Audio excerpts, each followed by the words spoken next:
మనతో పాటు TRS party senior నాయకులైన Sandeep గారు మనతో పాటు ఉన్నారు. రేపు జరగబోయే సభ గురించి మరిన్ని వివరంగా చెప్పడానికి. నమస్కారం సందీప్ గారు.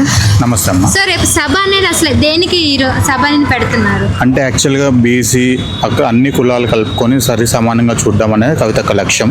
దానికోసం ఈ సభతోని బయట జనాలందరికీ సమాన హక్కులు అందరికీ ఇస్తామని చెప్పడమే మా కవితక్క లక్ష్యం. కాబట్టి దాని గురించి చెప్పడానికి ఈ సభ పెద్ద ఎత్తున ఈ సభ చేయాలి, దాని గురించి మాట్లాడాలి, ప్రజలకు చెప్పాలి, ఏమనుకుంటున్నాం ఏంటి అవన్నీ చెప్పాలని దీని లక్ష్యం. సభ దాదాపు 20,000 మంది నుంచి 30,000 మంది దాకా వచ్చే అవకాశం ఉందంటున్నారు. ఎలాంటి ఏర్పాట్లు జరుగుతున్నాయి? ప్రతి ఒక్క దానికి కూడా సపరేట్ ఎవరి దానికి పార్కింగ్కి అయినా పర్వాలేదు, వాటర్కి అయినా, లోపలికి రావడానికైనా ఎవరికి ఇబ్బంది కాకుండా వాలంటీర్స్ కానీ అందరికీ ప్రతి ఒక్కటి దాని సెక్షన్స్కి మేము పెట్టడం జరిగింది. ప్రతి ఒక్కరికి ఇబ్బంది కాకుండా వాళ్ళని తీసుకురావడం కానీ మళ్ళీ బయటికి పార్కింగ్ నుంచి పంపడం కానీ ప్రతి ఒక్కటి చూసుకునే బాధ్యత.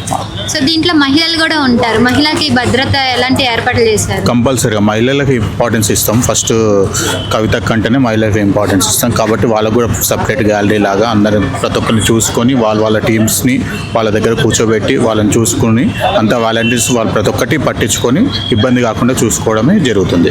సో ఈ సభ ఎక్కడ జరగబోతుంది, ఏ సమయంలో జరగబోతుంది? ఇప్పుడు ఈ సభ LB Nagar Maheshwaram constituency indoor stadium సర్వనగర్లో జరగబోతుంది. కాబట్టి సమయం వచ్చేసి 10:30 అనుకుంటున్నాము కవితకు వచ్చేది. దాని తర్వాత ఇంకా చాలా దాని ఇంట్రెస్టింగ్గా ఉంటుంది. బీసీ దాని గురించి, ఎస్సీ దాని గురించి, ఎస్టీ దాని గురించి ప్రతి ఒక్క దాని గురించి కూడా బాగా జరుగుతుందని మేము అనుకుంటున్నాము. Thank you.